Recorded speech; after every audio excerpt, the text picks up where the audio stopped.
اعوذ باللہ من الشیطان الرجیم بسم اللہ الرحمن الرحیم رب اشرح لی صدری ویسر لی امری واحلل عقدۃ من لسانی یفقہوا قولی واجعل لی وزیرا من اہلی رب یسر ولا تعسر وتمم بالخیر وبک نستعین آمین۔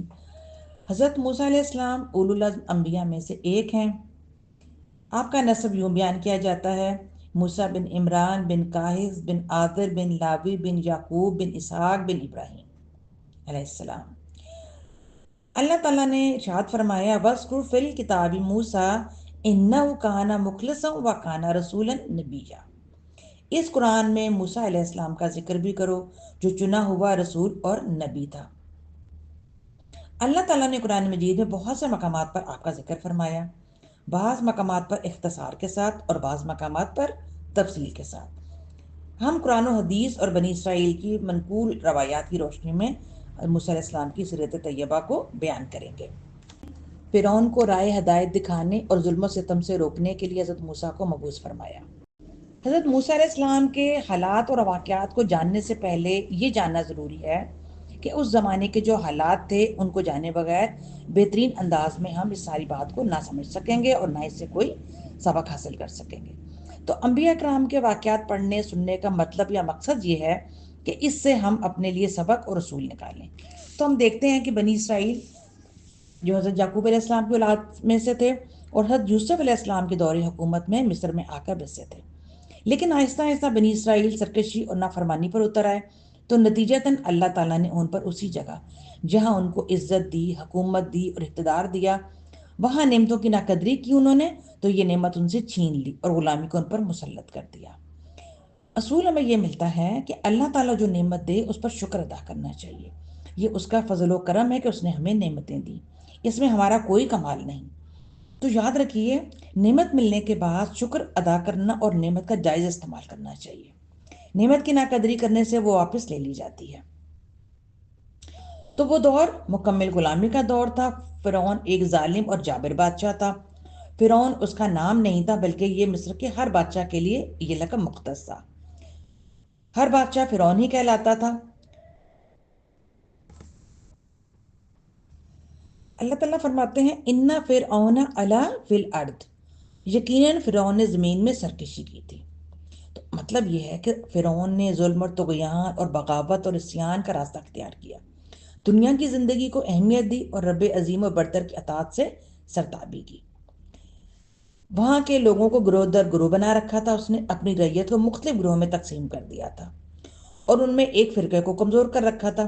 اس کمزور فرقے سے مراد بنی اسرائیل کی قوم ہے، جو اللہ کے نبی یعقوب بن اسحاق بن ابراہیم کی اولاد میں سے تھے اور اس وقت اس زمانے میں پوری دنیا میں سب سے افضل تھے۔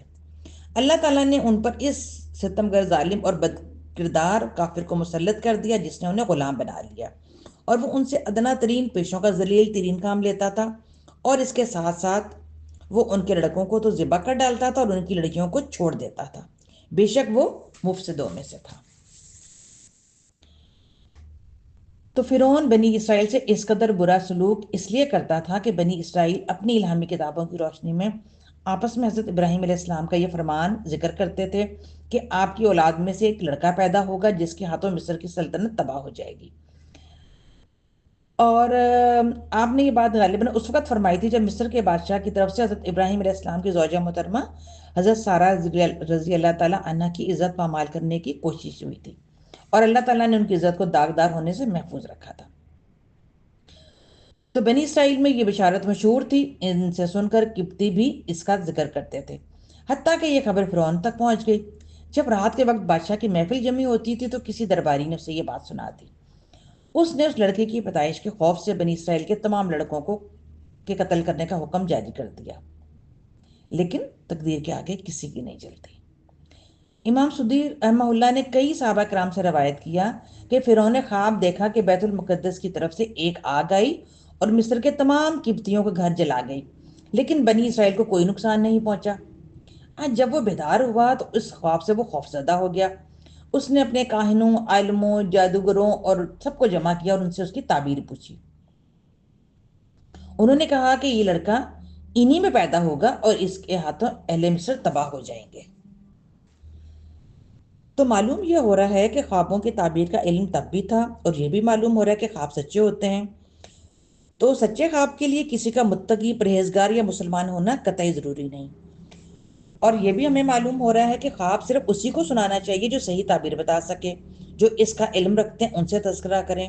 تو فرعون نے بھی اپنے خاص آدمیوں سے اس کا تذکرہ کیا تھا، اپنے خاص کاہنوں سے، نجومیوں اور عالموں کو اس نے بلایا، اور تعبیر جاننے کے لیے اس نے ان سے مشورہ کیا۔ جب انہوں نے اس کی تعبیر بتا دی تو تعبیر سننے کے بعد اس نے انہی سے مشورہ کیا کہ اب بتائیے کہ اس کا حل کیا ہے، کیا کیا جائے۔ کچھ اس طرح کا کام ہو جائے کہ یہ بچہ جب پیدا ہو تو میرے ہاتھ لگ جائے اور اسے میں مار کر اپنی سلطنت کو بچا سکوں۔ تو فرعون کے ان خاص آدمیوں نے مشورہ دیا کہ بنی اسرائیل کے لڑکے قتل کر دیے جائیں، اور لڑکیوں کو زندہ رہنے کا مشورہ دیا۔ تو اس لیے بنی اسرائیل کے لڑکوں کو قتل کرنے اور پھر لڑکیوں کو زندہ رہنے کا حکم جاری کر دیا گیا۔ فرعون بنی اسرائیل کو ملنے والی بشارت اور اپنے خواب کی وجہ سے بے حد خوفزدہ ہوا، لہٰذا اس نے ہر طرح کی احتیاطی تدابیر اختیار کی تاکہ موسیٰ علیہ السلام کی پیدائشی نہ ہو، حتیٰ کہ اس نے کچھ مردوں اور داعیہ عورتوں کو اس کام کے لیے مقرر کر دیا۔ جو عورتیں امید سے ہوں ان کے پاس جائیں، ان کے ہاں پیدائش کے اوقات کا علم رکھیں۔ چنانچہ جب بھی کسی عورت کے ہاں بیٹا پیدا ہوتا، جلاد اسی وقت اسے ذبح کر دیتے تھے۔ اور بات یہی ہے کہ فرعون نے ہی بچوں کے قتل کا پہلا حکم موسیٰ علیہ السلام کے وجود میں آنے سے پہلے اس ڈر سے جاری کیا تھا۔ متعدد مفسرین نے بیان کیا کہ قبطیوں نے فرعون سے شکایت کی کہ بنی اسرائیل کے لڑکے قتل کرنے کی وجہ سے ان کی تعداد کم ہوتی جا رہی ہے، اور خطرہ ہے کہ ان کے بڑے مرتے جائیں گے اور بچے قتل ہوتے جائیں گے۔ تو ایک وقت آئے گا جب ہمیں خود کام کرنے پڑیں گے، چونکہ جو بنی اسرائیل کرتے ہیں۔ تب فرعون نے حکم دیا کہ 1 سال بچے قتل کر دیے جائیں اور 1 سال زندہ رہنے دیے جائیں۔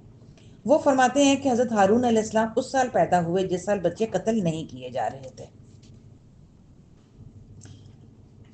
اور یہ بہت بڑی آزمائش تھی، ورنہ اللہ تعالیٰ کے لیے کیا مشکل تھا کہ موسیٰ علیہ السلام کو بھی اسی سال پیدا کر سکتا تھا جس سال بچے قتل نہ کیے جاتے تھے۔ مگر اللہ کے ہر کام میں حکمت ہوتی ہے، ہمیں وہ سمجھ آئے یا نہ آئے۔ تو حضرت موسیٰ علیہ السلام اس سال پیدا ہوئے جس سال بچے قتل کیے جا رہے تھے، اور آپ کی والدہ فکر مند ہوئی اور انہوں نے حمل کے ابتدائی ایام میں ہی احتیاط سے کام لیا، اور اللہ کی طرف سے ان کی حمل کی علامات بھی ظاہر نہ ہوئیں، جس کی وجہ سے دوسروں کو ان کے حمل کا علم نہ ہو سکا۔ تو اصل بات یہ ہے کہ اللہ تعالیٰ اس بچے کو بچانا چاہتا تھا، اللہ تعالیٰ نے اپنی تدبیر سے اس کو بچایا۔ اور ادھر فرعون کی کیا تدبیریں تھیں کہ وہ ہر ممکن کوشش کر رہا تھا کہ کسی طرح سے وہ بچہ جس نے اس کی حکومت کا تختہ الٹ دینا ہے، اس کو وہ اس دنیا میں آنے سے روک سکے۔ تو ادھر فرعون کی تدبیریں تھیں، ادھر تقدیر اس کے اوپر ہنس رہی تھی اور کہہ رہی تھی ظالم بادشاہ جسے اپنی افواج کی کثرت پر، اپنے اقتدار کی طاقت پر اور وسیع سلطنت پر غرور ہے، اس عظیم خالق کی طرف سے جس کی تقدیر کا کوئی توڑ نہیں اور جس کے فیصلوں کو رد کرنے کی کسی کی مجال نہیں، یہ فیصلہ ہو چکا ہے کہ جس بچے سے تو خوف زدہ ہے، جس کی وجہ سے تو نے بے شمار بچوں کو قتل کیا، وہ تیرے ہی گھر میں پرورش پائے گا، تیرے ہی گھر میں کھائے پیے گا، تو خود اسے اپنا بیٹا بنا کر پالے گا اور اب کے بھیدوں کو نہیں جانے گا۔ پھر تیری دنیا اور تیری آخرت کی تباہی اسی کے ہاتھوں ہوگی، چونکہ تو اس کے لائے ہوئے حق، واضح حق کو جھٹلائے گا اور اس پر نازل ہونے والی وحی پر ایمان نہ لائے گا۔ اور اس لیے بھی کہ تجھے بلکہ تمام مخلوق کو معلوم ہو جائے کہ آسمان اور زمین کے مالک کی یہی شان ہے، وہ جو چاہتا ہے کرتا ہے، وہی قدرت اور قوت والا ہے، اس کی مشیت ہر حال میں پوری ہو کر رہتی ہے۔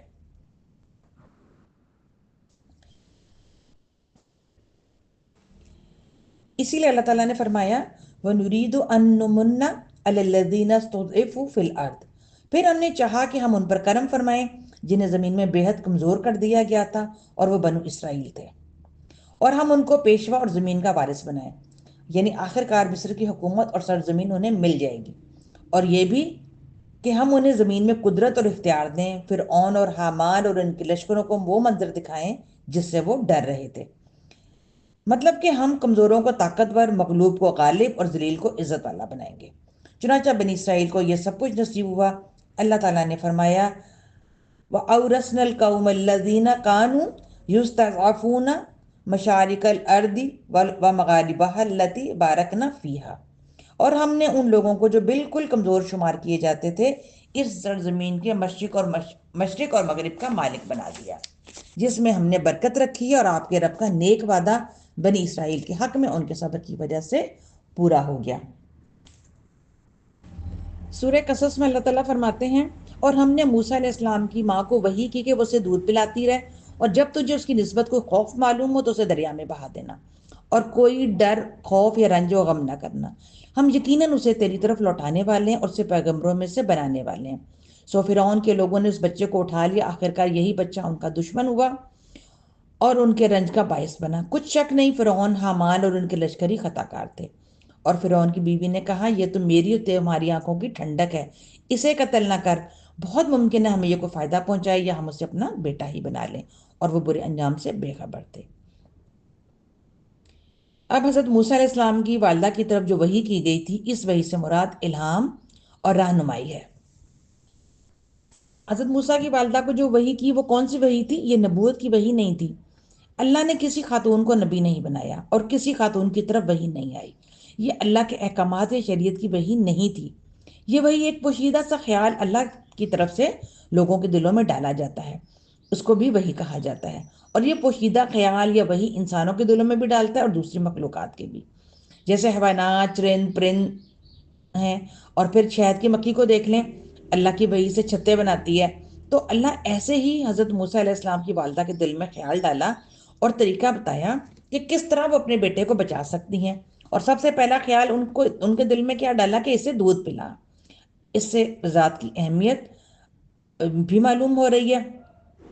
اور پھر موسیٰ کو تسلی دی کہ ہم اسے تیرے پاس واپس لے آئیں گے۔ اطاعت کرنے والوں کو تسلی دی اور مدد کا وعدہ فرمایا۔ اللہ جب کوئی طریقہ بتاتا ہے، جو بھی وہ حل بتائے وہ بہترین ہوتا ہے۔ یاد رکھیں اللہ جو بھی وعدہ کرتا ہے اسے پورا کرتا ہے۔ جو شخص اس بات کو مان کر اللہ کے حکم کی اطاعت کرتا ہے، وعدوں پر بھروسہ کر لیتا ہے، وہ کبھی ناکام نامراد نہیں رہتا اور اس پر اللہ کی مدد بھی پاتا ہے۔ ان اللہ مع الصابرین۔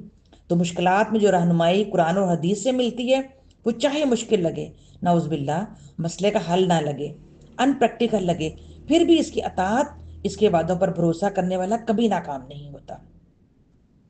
تو موسیٰ علیہ السلام کے واقعے سے بھی ہمیں یہی سبق مل رہا ہے کہ پانی میں ڈالنا اس مسئلے کا حل نہیں تھا، بظاہر اس مسئلے کا حل نہیں تھا پانی میں ڈالنا ان کو۔ ایک خوف بھی تھا کہ کیا معلوم فرعون کے فوجی پکڑ کر قتل کر دیں۔ کتنا مشکل تھا نا کہ آپ کے دل میں خیال آیا کہ اس بچے کو صندوق میں ڈالیں اور پانی میں بہا دیں۔ ذرا اس جگہ پر اپنے آپ کو رکھ کر سوچیں کہ کیا ایسا کرنا آسان ہے؟ لیکن وہ اللہ کی اطاعت کرنے والی تھی، جب اللہ کی اطاعت کی تو اس کی مدد بھی شامل ہوئی اور موسیٰ بچے کو دودھ پلاتی رہیں۔ امام سہیلی رحمہ اللہ فرماتے ہیں کہ موسیٰ علیہ السلام کی والدہ کا نام ایارخا یا ازاخت تھا۔ ان کے دل میں یہ بات ڈالی گئی کہ خوف اور غم نہ کر، اگر یہ بچہ تیرے پاس سے چلا گیا تو اللہ تعالیٰ اسے تیرے پاس واپس لائے گا، اسے نبوت عطا فرمائے گا، دنیا اور آخرت میں اس کی شان بڑھائے گا۔ چنانچہ انہوں نے الہام کے ذریعے سے ملنے والے حکم کی تعمیل کی۔ ایک دن انہوں نے موسیٰ علیہ السلام کو صندوق کو دریا میں ڈالا، لیکن اس کی رسی باندھنا بھول گئیں۔ صندوق دریائے نیل کے پانی میں بہتا بہتا آگے تک چلا گیا، حتیٰ کہ فرعون کے محل کے پاس سے گزرا، جو اس کا حمام کا حصہ مختص دریائے نیل کے ساتھ جڑا ہوا۔ وہ صندوق ادھر جا کر رک گیا تو فرعون کے لوگوں نے اسے اٹھا لیا۔ اللہ تعالیٰ فرماتے ہیں لِيَكُونَ لَهُمْ عُدُوًّا وَحَزَنًا، آخر کار یہی بچہ ان کا دشمن ہوا اور ان کے رنج کا باعث بنا، کچھ شک نہیں اس میں۔ مفسرین بیان کرتے ہیں کہ لونڈیوں نے دریا میں بہتا ہوا صندوق نکال لیا، لیکن اسے کھولنے کی جرات نہ کی، بلکہ اسے فرعون کی ملکہ آسیہ کے سامنے پیش کر دیا۔ حضرت آسیہ علیہ السلام کا نسب یوں ہے کہ حضرت آسیہ بنت مزاحم بن عبید بن ریان بن ولید، یہ ریان بن ولید وہی ہے جو حضرت یوسف علیہ السلام کے زمانے میں مصر کا بادشاہ تھا۔ تو بعض حضرات کی رائے یہ ہے کہ حضرت آسیہ بنی اسرائیلی سے تعلق رکھتی تھیں اور حضرت موسیٰ علیہ السلام کے قبیلے میں سے تھیں، اور بعض کہتے ہیں کہ وہ آپ کی پھپھی تھی، واللہ عالم۔ اور حضرت آسیہ اور حضرت مریم، ان دونوں خواتین کے بارے میں بتایا جاتا ہے کہ جنت میں رسول اللہ صلی اللہ علیہ وسلم کی ازواج مطہرات میں شامل ہوں گی۔ یہ ان کی عظمت اور ان کا مقام اور مرتبہ بتایا جاتا ہے۔ حضرت آسیہ رضی اللہ تعالیٰ عنہ نے جب صندوق کھولا اور کپڑا ہٹایا تو موسیٰ علیہ السلام کا چہرہ انور دمک رہا تھا، چمک رہا تھا، بالکل بہت روشن نظر آیا۔ جب ان کی نظر آپ کے چہرے اقدس پر پڑی تو ان کے دل میں آپ کی شدید محبت پیدا ہو گئی۔ جب فرعون آیا تو بولا، یہ کیا ہے؟ اس نے ان کو دیکھ کر پہچان لیا کہ دکھنے میں تو یہ بنی اسرائیل میں سے لگتا ہے۔ چونکہ قوموں کی پہچان ہوتی ہے نا، ایک خاص ان کی شکل میں ایک پہچان نظر آتی ہے، تو اس سے اس نے پہچانا کہ یہ بنی اسرائیل کا لگتا ہے، تو اس نے فوراً اسے ذبح کرنے کا حکم دے دیا۔ تو حضرت آسیہ علیہ السلام نے مزاحمت کرتے ہوئے فرمایا، قرۃ عین لی ولک، یہ تو میری اور تیری آنکھوں کی ٹھنڈک ہے۔ فرعون نے کہا، تیرے لیے تو ہے، میرے لیے نہیں ہے۔ تو زبان کی کہی ہوئی بات حقیقت بن جایا کرتی ہے۔ ہوا کیا؟ وہی ہوا جو اللہ نے چاہا۔ فرعون کی ایک نہ چلی، حضرت موسیٰ علیہ السلام نے اسی کی آنکھوں کے سامنے اسی کے محل میں پرورش پائی۔ حضرت آسیہ علیہ السلام نے کہا، عسیٰ ان ینفعنا، بہت ممکن ہے یہ ہمیں کوئی فائدہ پہنچائے۔ اللہ تعالیٰ نے وہ فائدہ عطا فرما دیا جس کی انہوں نے امید ظاہر کی تھی۔ دنیا میں یہ فائدہ کہ انہیں آپ کی وجہ سے ہدایت نصیب ہوئی، اور آخرت میں یہ کہ آپ کی وجہ سے انہیں جنت میں ٹھکانہ مل گیا۔ انہوں نے فرعون سے کہا کہ ہم اسے اپنا بیٹا نہ بنا لیں۔ انہوں نے آپ کو اس لیے منہ بولا بیٹا بنا لیا کہ ان کے ہاں کوئی اولاد نہیں تھی۔ اللہ تعالیٰ نے فرمایا، وَهُمْ لَا يَشْعُرُونَ، اور وہ لوگ انجام سے بے خبر تھے۔ تو انہیں معلوم نہ تھا کہ اللہ نے ان کے ہاتھوں موسیٰ کو پانی سے نکلوا کر فرعون اور اس کی افواج کو تباہ کرنے کا بندوبست کر دیا ہے۔ حضرت موسیٰ علیہ السلام فرعون کے محل میں چلے گئے۔ ادھر ان کی والدہ محترمہ بیٹی کی جدائی میں اور اس کے فراق میں سخت غمگین اور دکھی ہو گئیں۔ اس وقت اللہ تعالیٰ نے ان کی والدہ کو تسلی دی کہ آپ کا بیٹا نہایت خوبصورت تدبیر سے لوٹا دیا جائے گا۔ وَأَصْبَحَ فُؤَادُ أُمِّ مُوسَىٰ فَارِغًا، اور موسیٰ کا دل بے صبر ہو گیا۔ اگر ہم اس کے دل کو مضبوط نہ کر دیتے تو قریب تھا کہ وہ اس قصے کو ظاہر کر دیتی۔ حضرت ابن عباس رضی اللہ عنہ فرماتے ہیں، اور دوسرے علماء بھی، کہ موسیٰ علیہ السلام کی والدہ کا دل خالی ہو گیا۔ اس کا مطلب یہ ہے کہ موسیٰ کے سوا دنیا کی ہر کام اور خیال سے خالی ہو گیا، یعنی دل بہت بے قرار ہو گیا، اور قریب تھا کہ اس واقعے کو ظاہر کر دیتی، یعنی سب کے سامنے آپ کے بارے میں پوچھنے لگتی۔ اللہ تعالیٰ کہتے ہیں، اگر ہم اس کے دل کو ڈھارس نہ دے دیتے، یعنی صبر و ثبات سے نہ نوازتے، تاکہ وہ یقین کرنے والوں میں سے رہے۔ اور موسیٰ علیہ السلام کی والدہ نے آپ کی بہن سے کہا، یعنی اپنی بڑی بیٹی سے، کہ تو اس کے پیچھے جا، اس کے حالات معلوم کر کے مجھے بتا۔ لہذا وہ اسے دور سے دیکھتی رہی۔ قتادہ رحمہ اللہ فرماتے ہیں، وہ انہیں اس انداز میں سے دیکھتی رہیں گویا ان کا مقصود خیال رکھنا نہیں بلکہ اپنے کسی کام سے کہیں جانا ہے۔ اور فرعونیوں کو بھی اس کا علم نہ ہوا۔ جب حضرت موسیٰ علیہ السلام فرعون کے محل میں پہنچ گئے تو ان لوگوں نے آپ کو کچھ کھلانا پلانا چاہا، لیکن آپ نے کسی عورت کا دودھ پیا اور نہ کسی اور چیز کو قبول کیا۔ اب وہ لوگ بہت پریشان ہوئے اور آپ کو ہر طرح کی غذا دینے کی کوشش کی، لیکن آپ نے نہ کچھ کھایا نہ پیا۔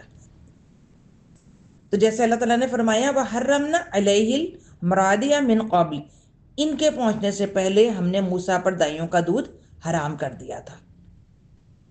تو انہوں نے آپ کو عورتوں کے ساتھ بازار بھیجا، شاید کوئی ایسی عورت مل جائے جو آپ کو دودھ پلا سکے۔ وہ لوگ وہاں کھڑے تھے اور عورتیں جمع تھیں۔ آپ کی ہمشیرہ نے آپ کو دیکھ لیا اور انہوں نے یہ ظاہر نہ کیا کہ وہ آپ کو جانتی ہیں، بلکہ کہا، کیا میں تمہیں ایسا گھرانہ بتاؤں جو تمہارے لیے اس بچے کی پرورش کرے اور وہ ہوں بھی اس بچے کے خیر خواہ۔ حضرت ابن عباس رضی اللہ تعالیٰ عنہ فرماتے ہیں کہ جب موسیٰ علیہ السلام کی بہن نے یہ بات کہی تو ان لوگوں نے کہا، تجھے کیا معلوم کہ وہ اس کے خیر خواہ ہوں گے، اس پر شفقت کریں گے؟ تو وہ بولی کہ وہ بادشاہ کو خوش کرنا چاہیں گے اور اس سے فائدے کی امید رکھیں گے۔ مطلب کتنی حکمت کے ساتھ انہوں نے جو ہے وہ بات انہی پر پلٹا دی۔ تو تب انہوں نے حضرت موسیٰ کی بہن کو چھوڑ دیا اور ان کے ساتھ ان کے گھر گئے۔ آپ کی والدہ نے آپ کو اٹھا لیا اور آپ کو دودھ پلانا چاہا تو آپ فوراً دودھ پینے لگے۔ اب وہ لوگ بہت خوش ہوئے۔ ایک آدمی نے جا کر فوراً آسیہ علیہ السلام کو خوشخبری دی۔ حضرت آسیہ علیہ السلام نے موسیٰ علیہ السلام کی والدہ کو اپنے محل میں بلایا اور انہیں وہیں پر رہنے کی پیشکش کی اور کہا کہ ان پر ان کی نظریں عنایت ہوگی۔ اب انہوں نے یہ پیشکش قبول کرنے سے ان کی والدہ نے انکار کر دیا، اور جواب میں انہوں نے کیا کہا کہ میں بال بچے والی عورت ہوں، میرا خامند بھی ہے، اور مجھے اپنے بچوں کی دیکھ بھال کرنے کے لیے مجھے اپنے ہی گھر میں رہنا پڑے گا۔ میں تو دودھ پلانے کی خدمت اسی صورت میں انجام دے سکتی ہوں کہ آپ اس بچوں کو میرے ساتھ میرے گھر میں رہنے دیں۔ آسیہ علیہ السلام نے اجازت دے دی اور موسیٰ علیہ السلام کی والدہ کی تنخواہ مقرر کر دی۔ اس کے علاوہ انعامات اور خلقت سے بھی نوازا۔ آپ اپنے بچے کو لے کر گھر آ گئیں اور اللہ تعالیٰ نے بیٹے کو ماں سے ملا دیا۔ اللہ تعالیٰ فرماتے ہیں فَرَدَدْنَاهُ إِلَىٰ أُمِّهِ كَيْ تَقَرَّ عَيْنُهَا وَلَا تَحْزَنَ وَلِتَعْلَمَ أَنَّ وَعْدَ اللَّهِ حَقٌّ، پھر ہم نے اسے اس کی ماں کی طرف لوٹا دیا تاکہ اس کی آنکھیں ٹھنڈی رہیں اور وہ آزردہ خاطر نہ ہو، اور جان لے کہ اللہ کا وعدہ سچا ہے۔ یعنی اللہ تعالیٰ نے آپ کو واپس پہنچانے کا، رسول بنانے کا وعدہ فرمایا تھا، تو اب واپس پہنچانے کا وعدہ پورا ہو گیا۔ اس سے یہ ثابت ہوتا ہے کہ ان کی سالدی خوشخبری بھی سچ ہے جو ضرور پوری ہوگی۔ وَلَكِنَّ أَكْثَرَهُمْ لَا يَعْلَمُونَ، لیکن اکثر لوگ نہیں جانتے۔ تو حضرت موسیٰ علیہ السلام فرعون کے شہزادے تو نہ بن سکے، لیکن اپنے ہی ماں باپ بہن بھائیوں میں پرورش پا کر ان کی اصلیت اچھی طرح سے جان گئے۔ اپنے خاندان کو، اپنی خاندانی روایات کو، اپنے مذہب، اپنی قوم سے ان کا رشتہ کٹ نہ سکا بلکہ مضبوط ہو گیا۔ وہ اپنے خیالات اور روایات سے اپنے ایک مکمل اور پورے بنی اسرائیل بن کر اٹھے۔